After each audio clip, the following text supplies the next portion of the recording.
Good day everyone, I'm Anzeklo from BSITS 2A and this is OS activity B4.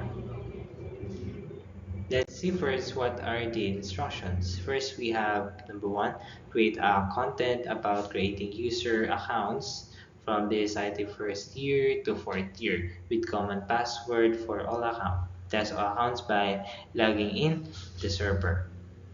Then submit the PDF or PowerPoint of the given link below.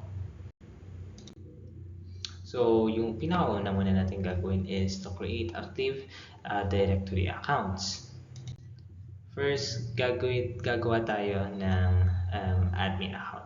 So, ito yung mga steps na kailangan natin gawin. Yung una is just click lang natin yung ating window icon or yung start natin. Then, hanapin natin doon yung administrative tool. So, may lalabas na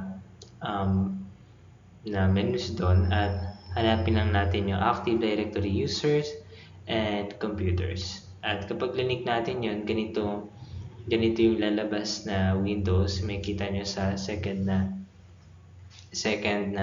picture yung ganyang windows. So, this is the second step. Kapag nag-right click tayo sa white space ng windows na yun, at may kita tayong menu na new.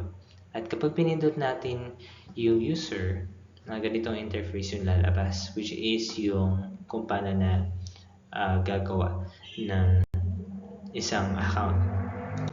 So, dun sa Windows na lalabas na yun, kapag pinindot na natin yung users, so fill up lang natin yung mga boxes na yun, na first name, initials, then last name, tapos dun sa sumunod na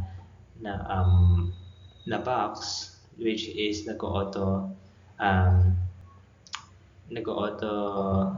add na yung mga nilagay nating mga items. Mas lalagyan lang natin ang username kapag nag-login sila, then password, then yung sa third picture which is yung summary ng mga information.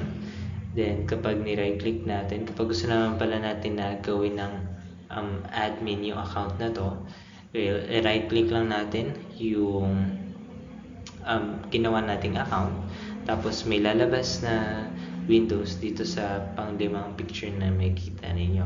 So hahanapin nyo lang dun yung member of.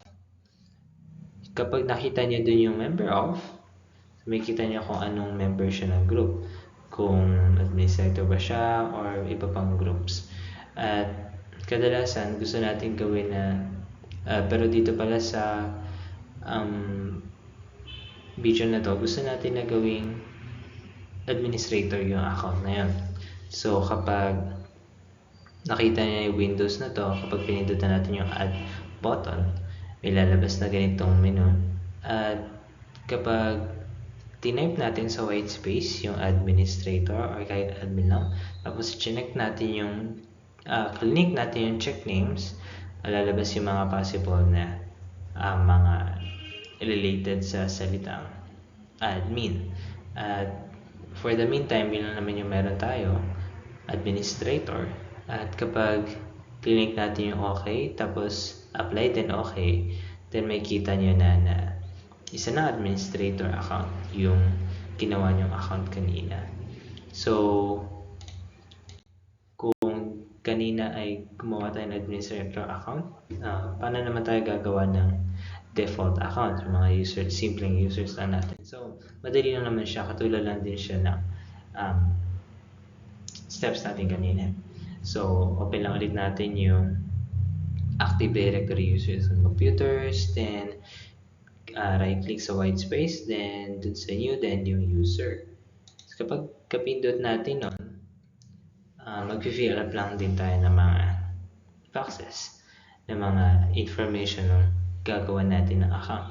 So, lalagyan natin ulit ng first name, initials, last name, at yung kanyang username, then yung kanyang password, at pagkatapos nun, yung may kita na natin yung summary ng kanyang information.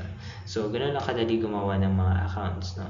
Pero dito sa activity nito, since gagawin natin yung maraming mga accounts, So pwede na natin siya gawin sa likod ng video, no? Kasi masyado siyang marami.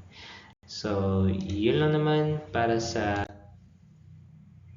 video na to. Sana may natutunan kayo sa paggawa ng account ng administrator or at ng users sa gamit yung Active Directory. Thank you.